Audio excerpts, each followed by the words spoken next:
우리 사도행전 13장 계속 보고 있는데요. 13장은 사도 바울의 1차 전도 여행, 이제 이렇게 우리가 흔히 일컬고 있습니다. 바울과 바나바가 이제 어디까지 왔냐면 비시디아 안독이라는 곳까지 왔습니다. 그리고 그곳에서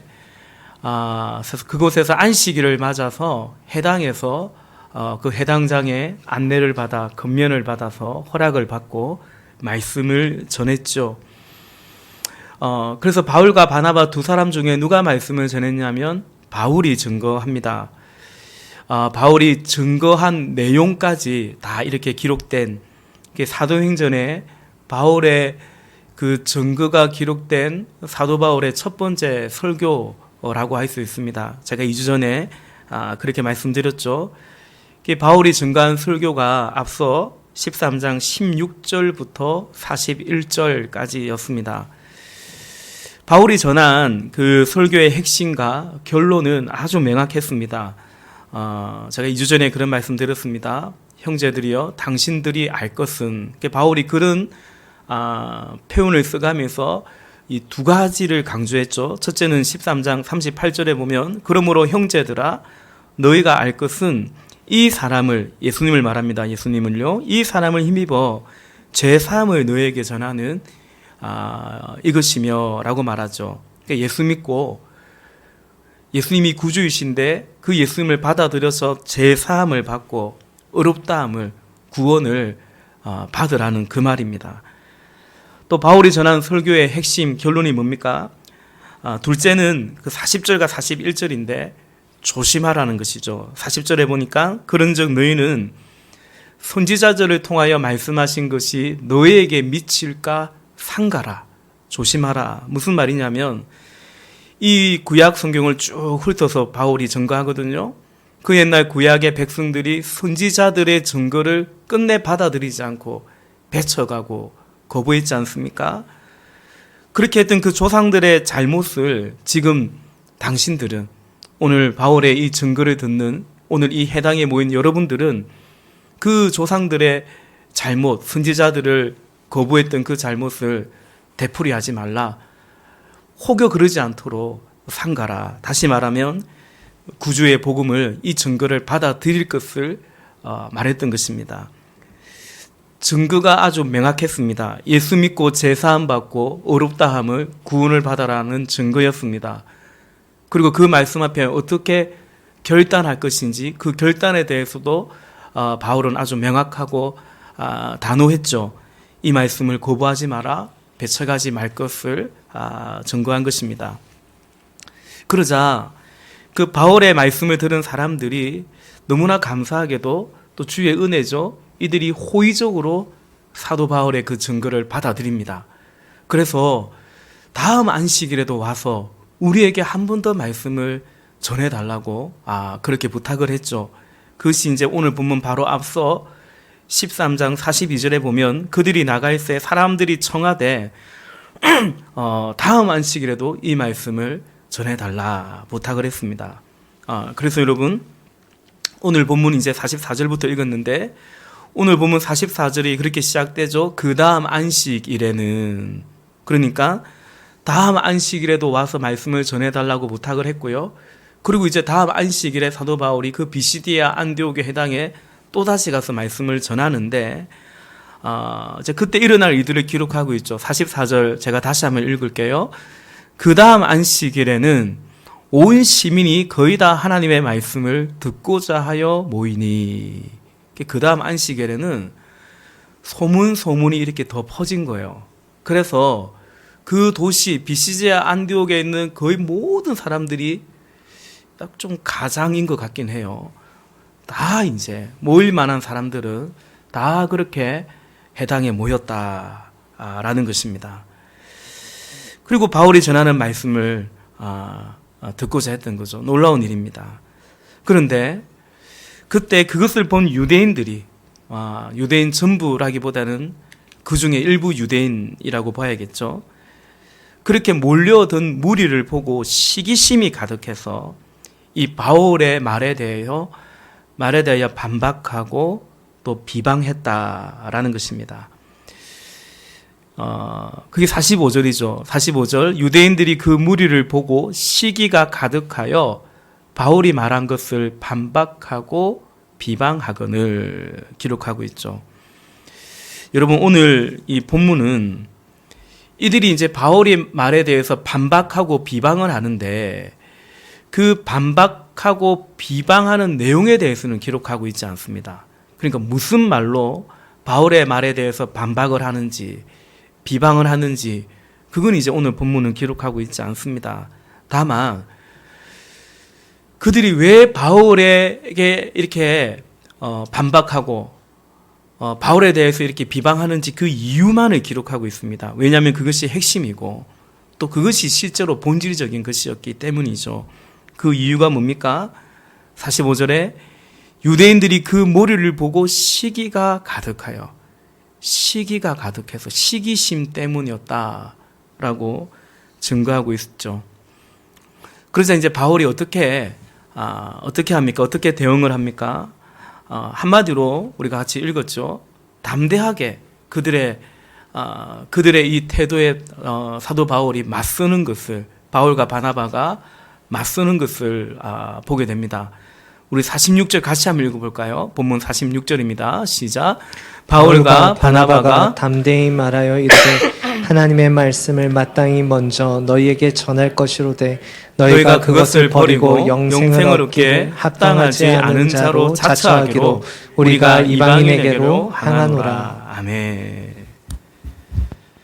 그러니까 너희가 마땅히 하나님의 말씀을 너희에게 유대인들에게 전해야 될 터인데요. 그런데 이들이 이제 거부하는 거죠. 그래서 영생을 얻기에 합당하지 않은 자로 자처했기 때문에 이제 이방인에게로 향한다. 그렇게 말합니다. 그래야 결과적으로 이제 이 바울과 바나바가 그 도시를 비시디아 안디오고에서 떠나 이제 나오게 되는 것을 보게 되죠. 우리 마지막으로 오늘 본문 마지막 그 구절도 같이 한번 다시 읽어보겠습니다. 50절부터 52절까지 한 번 더 읽습니다.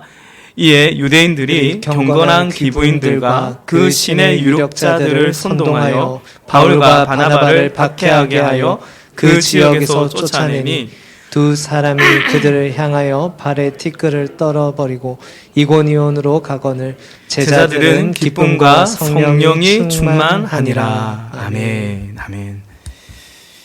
이제 외형적으로 보이는 모양새는 그렇습니다. 이 사람들이 그 유력자들, 그 도시의 이런 지도자들을 특별히 더 선동해서 이 바울과 바나바를 박해해서 내어 쫓습니다. 그러나 바울은 당당하게 그 발에 티끌을 떨어버리고 떠나죠. 사실은 이 너희를 받아들이지 않으면 그 마을에서 나올 때 발에 그 먼지를 티끌을 떨어서 그것을 그들에게 증거로 삼아라. 일찍이 예수님도 그렇게 제자들에게 가르치지 않습니까? 그러니까 지금 바울과 바나바는 예수님의 그 가르침까지도 철저하게 지금 지켜가고 있다는 사실을 우리는 또한 보게 되죠. 그리고 52절에 보면 제자들은 기쁨과 성령이 충만하더라. 그러니까 바울과 바나바 이 전도자들은 물론이고요. 그 비시디아 안독에 정말 얼마 체류하지 않았습니다. 그죠? 해당에서 공식적으로 2번 말씀을 전했더랬습니다. 그 단시간의 체류에도 불구하고 주의 제자가 된 사람들이 있었다라는 거죠. 그들까지도 다 바울과 바나바가 비록 이제 어쩔 수 없이 쫓겨나가듯 나가지만 그러나 그 제자들마저도 기쁨과 성령으로 가득 차 있었다. 3번으로 보면 기쁨과 성령으로 가득 차 있었다. 이렇게 증거합니다. 여러분, 유대인들의 반발, 박해라고 할 수 있습니다. 그럼에도 그들을 향한 이 바울의 담대함, 바울을 비롯한 사실은 전도자들의 이 담대한 모습들, 그리고 결국 그것이 오늘 바울이 고백하는 것처럼 또 이제 이사야 49장 6절 말씀을 인용하기도 하는데요. 결국 그것이 이방인을 향한 선교의 역사가 되는, 또 사실은 그것이 하나님의 또한 뜻이고 그림이기도 했죠. 그러한 것들, 우리 본문 속에서 있는 이 모습들을 이제 사도행전에서 자주 이제 접하게 됩니다. 바울이 가면 호의적으로 말씀을 받아들이는 사람들이 있는가 하면 사실은 또 많은 박해를 합니다. 그때마다 바울이 이렇게 담대히 말씀을 전하고 또 먼지를 떨어버리듯 그 마을에 떠나서 또 다른 예수님도 또 다른 마을로 가자, 거기서도 전도할 것이라 하시는 것처럼 이제 이들이 결국에는 이방인을 향해서 사도행전 1장 자체가 바로 1장 8절의 말씀의 성취 아닙니까? 성령이 임하시면 너희가 권능을 받고 예루살렘과 온 유대와 사마리아와 이방 땅끝까지 내 증인되는 그 말씀이 성취되는 과정이거든요. 그런 역사들을 우리는 계속 사도행전에서 앞으로도 계속 보게 됩니다. 그래서 여러분, 이제 오늘 그런 주제들은 앞으로 말씀을 또 사도행전을 보면서 좀 더 상고하기로 하고요. 오늘 이 저녁에는 오늘 말씀의 제목처럼 시기심을 어떻게 할까? 시기심을 어떻게 할까? 바울을 대적한 이 사람들이 왜 바울을 대적하고 비방하고 반박했다고 했죠? 시기심이 가득해서, 시기가 가득해서. 이런 그들의 모습, 그들의 어떤 심리, 마음의 동기를 우리 같이 한번 좀 살펴보면 좋겠다 싶습니다.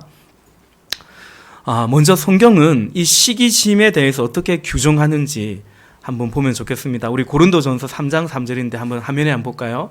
세 번역입니다. 우리 같이 한번 함께 읽겠습니다. 시작.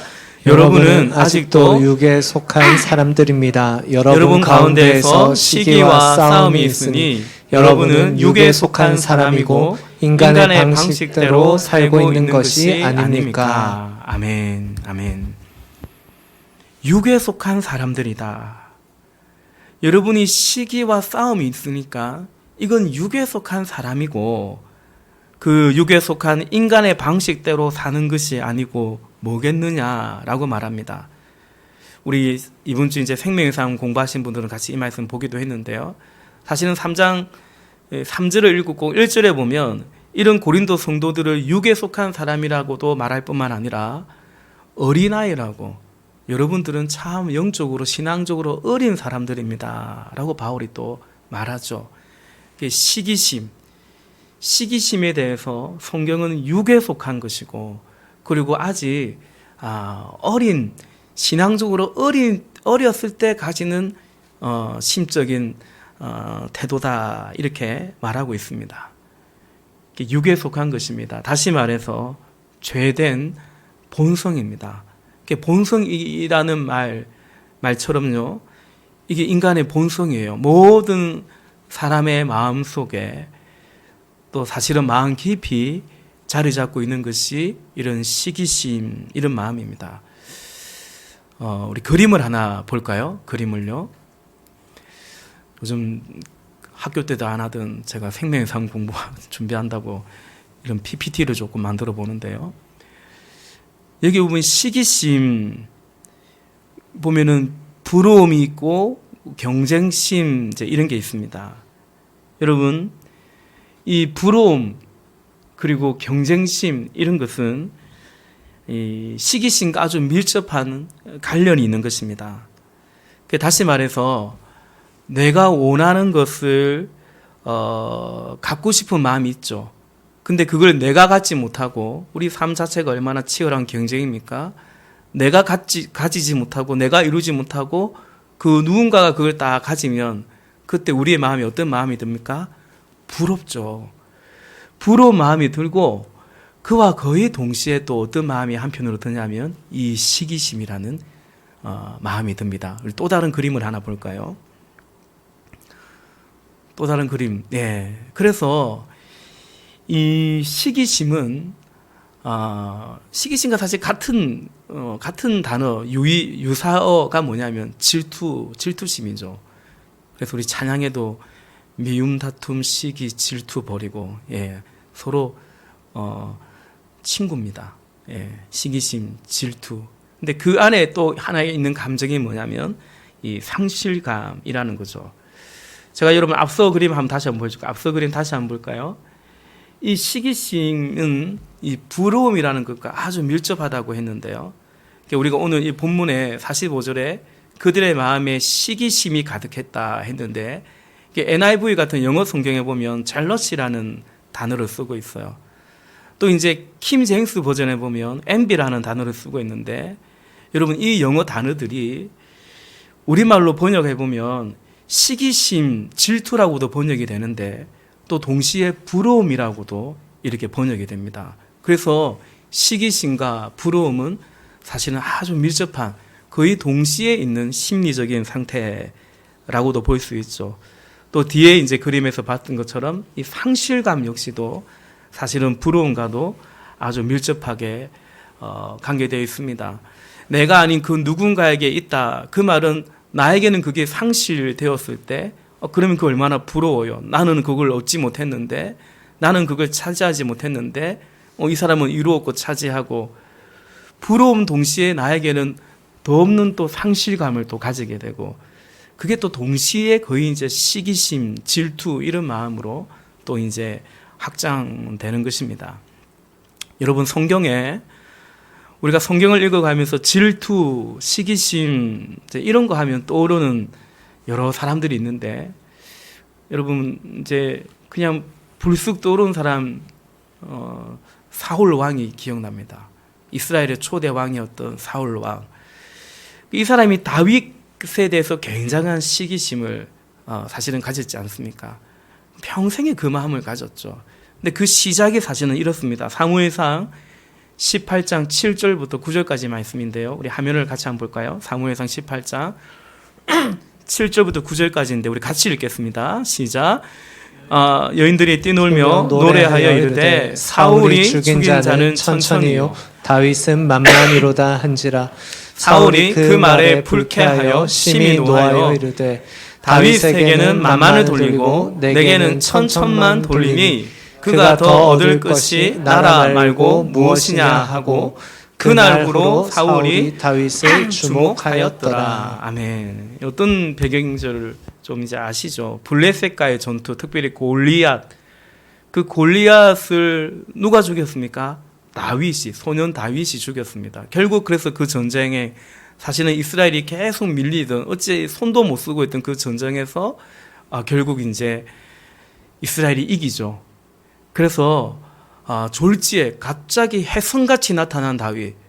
그래서 골리앗을 죽인 다윗은 문득 이렇게 어느 날 문득 그야말로 혜성같이 나타나서 이스라엘의 영웅이 되었습니다. 그래서 그 싸움에 출전했던 군대가 돌아오죠. 왕도 사실 나갔지 않습니까? 사울 왕도 돌아오는데 우리 옛날에도 국군의 날 보면 이제 가 퍼레이드 이런 거 뭐 거리 행진 이런 거 하는 것처럼. 근데 이 여인들이 이런 노래를 부르면 안 돼요. 근데 무슨 노래를 불렀냐면 당시 이제 이게 아주 인기 있는 노래였어요. 사울이 죽인 자는 천천이고 다윗은 만만이다. 사울은 천천, 다윗은 만만. 이게 사울 입장에서 여러분 이건 너무 듣기 싫은 말이에요. 듣기 싫은 노래죠. 사울이 원하는 것은 여인들이 아예 자기 말고 다른 사람 이름 자체를 입에 올리는 것 자체를 사울은 원하지 않을 거예요. 그냥 자기가 왕이니까. 어쨌든 왕이 군대를 끌고 나와서 이긴 건데 자기 아닌 다른 사람을 왜 노래하느냐. 그리고 그게 아니면 차라리 적어도 사울은 만만이고, 그래도 사울은 만만이고 다윗도 참 잘했어. 그래서 다윗은 천천히로다. 뭐 그래야 되는 거지. 그래야 되지 않나. 사울은 그런 생각을 하는 거죠. 그런데 그런 사울이 원하는 그걸 다윗이 앗아간 것입니다. 사울 입장에서는. 그때 사울 마음에 어떤 마음이 들까요? 아주 심각한 상실감을 가지게 되죠. 그리고 그 여인들로부터, 백성들로부터 이렇게 찬양을 받는, 칭송을 받는 다윗이 부럽겠죠. 바로 그때 즉시적으로 그의 삶에 위기감을 느끼고 그런 다윗에 대해서 아주 깊은 질투심, 시기심을 가지게 된 것입니다. 오늘 읽은 우리 본문의 유대인들도 마찬가지입니다. 이들이 바울의 주장에 대해서 뭐라고 반박했다라기보다는 사람들이 그렇게 몰려든 그게 싫은 거죠. 왜 바울을 그렇게 주목하고 저 인간 어디서 갑자기 나타나더니 그 BCD에 안독에 있는 모든 사람들이 원래는 자신들의 말을 듣고 자신들을 주목하고 자신들의 팔로였는데 이 뭐 바울과 바나바가 나타나더니 그들을 이렇게 마치 그들에게 솔깃하게 또 이제 그들에게 이렇게 주목하고 호의적인 거, 그게 이제 싫었던 것입니다. 사랑하는 형제자매 여러분, 우리는 이제 이런 시기심을 어쨌든 오늘 말씀처럼 시기심을 어떻게 할까 잘 이제 다뤄야 되죠. 잘 처리해야 됩니다. 시기심 있으니까 아마 고마 적당히 시기심 갖고 살아가자 이게 아니라 이건 이제 육에 속한 것이고, 그죠? 그러니까 이 시기심을 어떻게 우리가 처리해야 될까? 그렇게 해야 하는 이유는 결국 그 시기심이 있을 때 우리가 사랑해야 되는 이웃을 해치게 되죠. 망치게 되기 때문입니다. 사울이 그러지 않습니까? 오늘 이 유대인들이 그러지 않습니까? 그리고 사실은 그 누구를 망치기 이전에 사실은 이 시기심으로 가득 차 있으면 자신의 인생이 망가지는 거예요. 여러분, 사울이 다윗을 죽이려고 해하려고 했지만 결국 그 다윗을 사울이 얻지 못하고 결국 누가 죽습니까? 그죠? 사울 자신의 인생이 완전히 망가지고 그날 이후로 이날 이후로 사울은 그냥 그게 인생이었습니다. 그러다가 끝내 최후를 맞이하는 것을 보게 되죠. 여러분, 이 시기심은 육에 속한 것이라고 했죠. 하나님이 기뻐하지 않는 옛 자아의 모습인 거죠. 옛 자아의 모습. 우리는 그러므로 이 시기 질투심을 잘 처리해야 됩니다. 바울의 고백처럼 정과 욕심을 십자가에 못 박아야 되는 정과 그 욕망 가운데 하나인 것이죠. 뿐만 아니라 여러분, 결정적으로 이런 시기심은 오늘 본문에서도 보여주고 있는 것처럼 진리를 받아들이는데 장애물이 되는 것입니다. 오늘 사도 바울이 전한 것은 진리, 바로 길이요 진리요 생명이신 예수 그리스도를 전하는 건데, 그런데 오늘 이 유대인들이 시기심으로 가득 차다 보니까 그 진리의 말씀을 받아들이지 않는 거죠. 사실 예수님을 거부한 그 바리새인들 종교 지도자도 똑같은 것이었습니다. 진리, 그분이 진리 자체이신 예수님도 그들은 받아들일 수 없었죠. 왜냐하면 그들 안에 있는 그런 마음들, 시기의 마음들이었습니다. 진리의 말씀을 끝내 뱉어갑니다. 그러므로 여러분, 시기심이라는 것은 다만 우리가 종교적인 어떤 수양의 그런 접근만은 아닌 거죠. 성품이나 인격의 차원이 아니라 진리를, 오늘 사도 바울이 영생을 얻기에 합당하지 않은 자로 당신들이 자처하고 있다 지적한 것처럼, 이것이 다만 성품이나 인격의 차원이 아니라 진리를, 영생을 가로막는 사단의 견고한 진이라는 사실을 우리는 매우 심각하게, 그래서 이것들을 다루고 생각해 봐야 되는 것입니다. 너무 심각하게 얘기를 한 것 같습니다. 그러므로 여러분, 우리가 이 시기심을 어떻게 극복해 갈까? 난 이제 뭐 그런 거 없어. 내가 뭐 세월 그만큼 살았는데, 신앙생활 그 정도 했는데 나는 이제 그런 마음이 없어. 아니요, 그럴 수 없습니다. 그러니까 이걸 어떻게 우리가 극복해 갈까? 그러니까 전통적인, 어떻게 이 시기심을 극복해 갈까요? 전통적인 고전적인 대답은 성령 충만입니다. 성령으로 충만하면 됩니다. 정답입니다, 여러분. 그렇죠? 우리 안에 성령으로 충만하고 하나님의 영에 사로잡히면 되는 거죠. 맞습니다. 그 전제 안에서 오늘 한 가지만 좀 나누고 싶은데요. 시편 16편을 같이 좀 볼까요? 여러분, 성경을 좀 이제 사도행전을 펼치고 계셨다면 구약으로 넘어가서 시편 16편을 같이 좀 찾으십시다.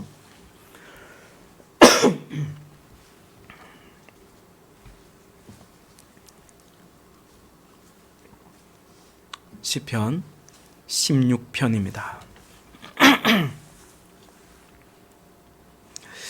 1절 2절인데요. 제가 한번 읽겠습니다. 하나님이여 나를 지켜 주소서, 내가 주께 피하나이다. 2절은 이제 스크린에도 띄워줍니다.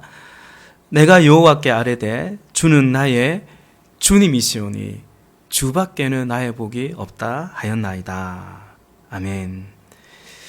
여러분, 이 시편 16편은 다윗의 시편입니다. 근데 아까 말씀드린 그 시기심으로 가득 차서 자기를 경쟁자라고 생각하고 라이벌이라 생각하고 죽이려고 했던 그 다윗을 죽이려고 했던 그 사울에게 의해서 다윗이 오랫동안 그죠?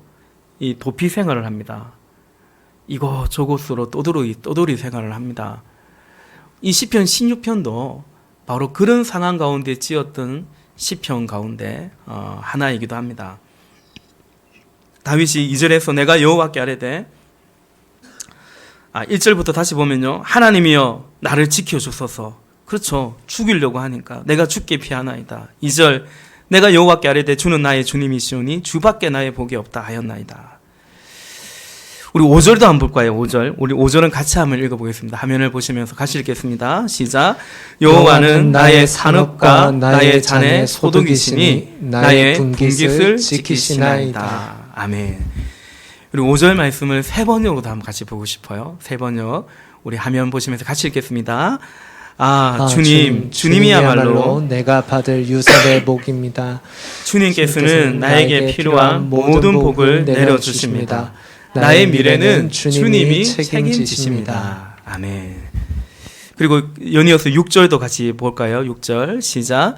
내게 줄로 채워준 구역은 아름다운 곳에 있으며 나의 기업이 실로 아름답도다. 아멘. 이 시편 16편은 좀 우리가 몇 구절 이렇게 읽었는데요. 그대로 16편은 그냥 펼쳐 놓으시면 됩니다. 좀 이따 좀 더 볼 겁니다. 사실은 오늘 사도행전 본문의 이 말씀을 이제 지난주에 이제 주보를 만들어야 되니까 본문도 제목도 정해놓고 또 사실은 본문은 이어져 보고 있으니까 계속 보는 건데요.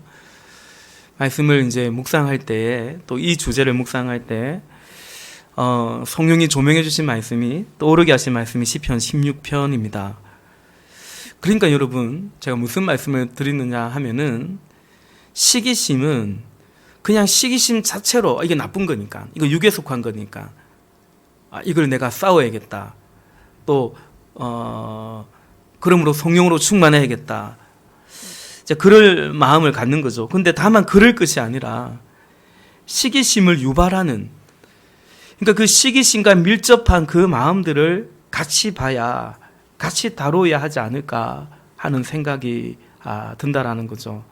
이게 뭐 좀 전에 봤지만 아까 그 그림 한 번 더 볼까요? 그림. 그러니까 시기심과 밀접한 시기심 옆에 있는 그러니까 이건 시기심을 유발하는 마음이기도 하고 또 이제 시기심과 거의 이제 비슷한 심리적인 상태죠. 부러움, 경쟁심, 시기심 같은 것입니다. 또 이제 그 다음 그림에 보면 또 이제 상실감, 이제 이런 것들이죠. 여러분 어찌 보면 이것은 경쟁심, 혹은 부러움, 혹은 상실감. 여러분 이런 것들은 우리가 살면서 피할 수 없는 하나의 상황 혹은 감정이라고 사실은 볼 수 있습니다. 그러므로 우리가 이런 것들을 극복해 가기 위해서는 그렇죠. 우리가 기도해야 됩니다. 우리 마음을 잘 지켜야 되고 덕을 쌓아가야 되고 수양을 하고 절제가 필요하겠지만 이제 그림 내려도 될 것 같아요. 사실은 뭐가 필요할까요? 믿음이 필요하죠. 믿음이 뭐 당연한 얘기죠. 어떤 믿음요? 주님이 내 삶의 주 되심에 대한 믿음이죠. 더 나아가서 그 주님이 나의 삶을 인도하시고 주님이 내 삶을 돌보아 주신다. 사실은 책임져 주신다라는 그런 믿음이죠. 우리가 좀 전에 봤던 다윗의 시편, 이 뭐 다윗 시편이 상당히 이제 그런 내용들인데 16편도 사실은 그러합니다. 좀 전에 봤지만 16편 5절에 보면 세 번으로 볼 때 주님이야말로 내가 받을 유산의 몫입니다. 주님께서는 나에게 필요한 모든 복을 내려주십니다. 필요한 모든 복을. 나의 미래는 주님이 책임지십니다. 아멘. 여러분도 아멘이십니까? 아멘. 여호와는 나의 산업과 나의 잔의 소득이시니 나의 분깃을 지키시는 자입니다. 라는 고백이죠. 무슨 말을 제가 드리고 싶느냐면요. 여러분, 성도는 우리는 누군가와 경쟁해서 그래서 승자가 되어야 살아남을 수 있고 살아갈 수 있고, 그렇지 않으면 나는 패자가 되고 상실한 자가 되어서, 그래서 어쩔 수 없이 패자인 나는 누군가를 부러워하면서 질투하면서 시기하면서 우리는 그렇게 살아가는 존재가 아니다라는 사실입니다. 그 근거가 어디에 있느냐? 믿음에 있죠. 하나님이 나의 분깃을 지켜주신다. 하나님 나에게 필요한 복을 주님이 내려주신다. 나의 미래는 주님이 책임져 주신다. 우리 삶이 하나님 안에 있다라는 것입니다. 우리 삶이 하나님 안에 있다라는 거죠. 그분이 내게 줄로 재워준 구역이, 그분이 준 줄로 재워준 구역이 있다라는 거예요.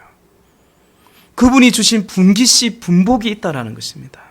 우리는 그 안에서 주님이 우리에게 주신, 예배하신 그 목들을, 그 필요한 복들을, 주님이 주신 것들을 누리는 자들이죠. 그 믿음 안에서 우리는 평강을 누리고 자유를 누리고 이제 그렇게 살아가는 그것이 이제 성도의 삶이다라는 것입니다. 다윗이 그 믿음 가운데 살았습니다. 그래서 다윗이 사울을, 우리가 잘 아는 것처럼 사울을 죽일 기회가 있었잖아요. 죽이지 않습니다. 옆에 있던 다윗의 첩근들, 참모들은 하나님의 뜻이라고 하면서, 하나님이 주신 기회라고 하면서, 사실은 제가 봐도 그렇게 생각했을 것 같아요. 죽이자고 하지만, 그러나 다윗은 하나님이 기름 부은 자를 내가 해할 수 없노라, 죽이지 않습니다. 근데 그 이면에는 어떤 마음이 있냐면, 저 사람이, 내가 이 사람을 죽여야 내가 살고, 또 내가 이 사울을 죽여야만 내가 왕이 되고, 그렇게 보지 않는 거죠. 내가 죽인다고, 내가 쟁취한다고, 그래서 그것이 내 것이 되는다라고 생각하지 않았다는 것입니다. 반대로 아들 압살롬이 또 자기를, 또 아버지를 죽이려고, 다윗이 참 정말 기구한 인생을 살지 않습니까? 장인어른이 죽이려고 그러고 아들이 또 죽이려고 그러고.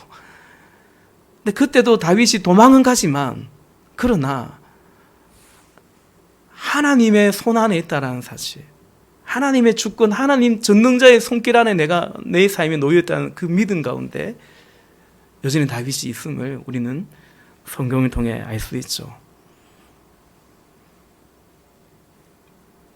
더 나아가서 내가 그것을 빼앗았다고 해서 그것이 내 것이 되지 않는다는 사실, 다윗이 그런 실수를 범합니다. 대표적으로, 결정적으로 그 우리아의 남편이었던 밧세바를 아내로 취한 거죠. 그녀는 자기 아내가 아니에요. 자기의 충성된 장수였던 우리아의 아내였습니다. 제가 언젠가 말씀드린 적이 있는데요, 마태복음 1장은 예수님의 족보가 기록되어 있는데, 마태복음 1장 6절을 한번 볼까요? 같이 읽겠습니다. 시작. 이새는 다윗 왕을 낳으니라. 다윗은 우리아의 아내에게서 솔로몬을 낳고. 아멘. 저는 이 말씀을 볼 때마다 성경 참 냉정하다라는 생각이 듭니다. 또 그만큼 성경이 정말 진리라는 사실을 또 보게 됩니다. 다윗이 어떤 사람입니까? 아예 예수님을 증거하는 복음서의 시작이 아브라함과 다윗의 자손 예수 그리스도의 세계라고 적어놓고는, 근데 그 다윗은, 이새는 다윗 왕을 낳고요, 그 다윗은 그냥 솔로몬을 낳은 게 아니에요. 우리아의 아내에게서, 남의 아내에게서 솔로몬을 낳았다라고 역사는 그렇게 기록하고 있는 거죠. 성경은. 빼앗았지만, 쟁취했지만 그녀를, 밧세바를요. 그러나 끝내 하나님은 그건 우리아의 아내였다. 다윗이 얼마나 부끄럽게 성경 신약의 첫 장에 다윗이 기록되어, 사실은 이제 기록되어 있는 거죠. 말씀을 맺겠습니다. 그러므로 여러분, 우리가 누구를 바라볼 것인가? 사람을, 특히 이른바 경쟁자를, 상대방을 보는 것이 아니고, 그러면 여러분 아까 보았던 부러움이라든가 경쟁심이라든가 상실감이라든가 절대 거기에서 헤어놓을 수가 없습니다. 그러면 당연히 질투, 시기는 우리 안에 있을 수밖에 없죠. 이루었다 함도 아니고 우리가 목표점을 향해서 나아가는 거죠. 주님을 바라보아야 되는 것입니다. 이 시대는 상대주의 아닙니까? 상대주의도 그냥 상대주의가 아니고 절대적인 상대주의입니다. 절대 진리를 부인합니다. 이른바 포스트 모더니즘 시대 아닙니까? 우리는 그 사조 속에 살아가는데 경계하고 깨어 있어야 됩니다. 우리는 절대자이신, 절대 진리이신, 절대 우리의 왕이고 주님이신 하나님을 바라보고 살아가는 거죠. 다윗이 내가 죽게 피하는데 주는 나의 주님이시오. 시편 16편 2절에 주밖에는 나의 복이 없나이다. 주님을 바라보는 거죠. 나를 쫓아오는 원수가 아니라, 상대주의의 노예가 아니라, 사실은 그 속에서 우리가 구원을 받았으니까 하나님이 내 삶을 인도해 주심을 믿고, 그리고 그분이 주신 분깃, 그분이 허락하신 몫의 구역에, 줄로 재워진 구역에 감사하고 자족하고 충성하면서 살아가야 되는 것입니다. 그리고 나보다, 분명히 있습니다, 여러분. 나보다 여러모로 더 많은 몫을 누군가가 가졌다고 할지라도, 하나님이 저 사람에게는 저만한 몫을 주시는구나, 저 사람에게는 5달란트를 주시는구나 인정하고요. 그렇게 복 주시고 또 주님이 그렇게 쓰심을 인정하고, 그러나 나에게 주신 그 몫에, 그 몫이 아니라 나에게 그 몫을 허락하신 주님을 바라보면서, 더 나아가 혹 내게 주신 몫이 남는다면 그것을 이웃과 나누면서 그렇게 하나님 바라보고 살아가는 것이, 그게 이제 그리스도인의 삶인 거죠. 여러분 시편 16편 그대로 펴놓으셨죠? 우리 8절 한번 보겠습니다. 스크린에 제가 부탁을 못 드렸는데요. 시편 16편 8절 제가 읽겠습니다. 내가 여호와를 항상 내 앞에 모시며 그가 나의 오른쪽에 계심으로 내가 흔들리지 아니하리로다. 또 마지막 11절에 보면 주께서 생명의 길을 내게 보이시리니 주의 앞에는 충만한 기쁨이 있고 주의 오른쪽에는 영원한 즐거움이 있나이다. 아멘. 사랑하는 성도 여러분, 결국 우리는 우리 내면을 수양하고, 물론 우리가 성령 안에서 절제하고 덕을 우리가 쌓아가야 되겠습니다만은, 결국 시기심을 어떻게 할까요? 주님께 우리의 삶을 의탁하는 믿음, 특별히 주님이 내게 줄로 준 구역이 있다. 교회도 마찬가지예요. 우리 교회에 허락하신 몫이 있는 거예요. 여러분, 그 목 이상으로 하려고 하는 것을 사실은 경계해야 됩니다. 주님이 우리에게 주신 마음보다 더 하려고 하는 것을 사실은 그 욕심이에요. 그 자족하는 마음이 없으면 경건도 유익이 안 된다. 경건의 훈련도 유익이 안 된다고 사도 바울이 말하는 것처럼. 그리고 더 나아가서 주신 몫을 우리가 감당해야 되겠죠. 1달란트 받은 사람 종처럼 이 몫을 땅에 묻어두어서는 안 됩니다. 여러분, 1달란트가 엄청난 양입니다. 엄청난 양입니다. 6,000데나리온이에요. 주신 그 몫을 감사하면서 우리가 충성되게 달려갈 수 있는, 그러면 여러분, 이 시기심의 노예로 살지 않고 주님이 주시는 그 은혜 안에 평강 속에 오늘 다윗이 고백하는 것처럼 주의 앞에는 충만한 기쁨이 있고, 내가 주님 앞에 있다고 지금 얘기하잖아요. 내 삶에 충만한 기쁨이 있다는 거예요. 주의 오른쪽에는 영원한 즐거움이 있다. 그것이 자기의 즐거움이라고 고백하는 거죠. 그 은혜, 그 복이 우리의 삶에 넘치시기를 주의 이름으로 축복합니다. 같이 기도하십시다.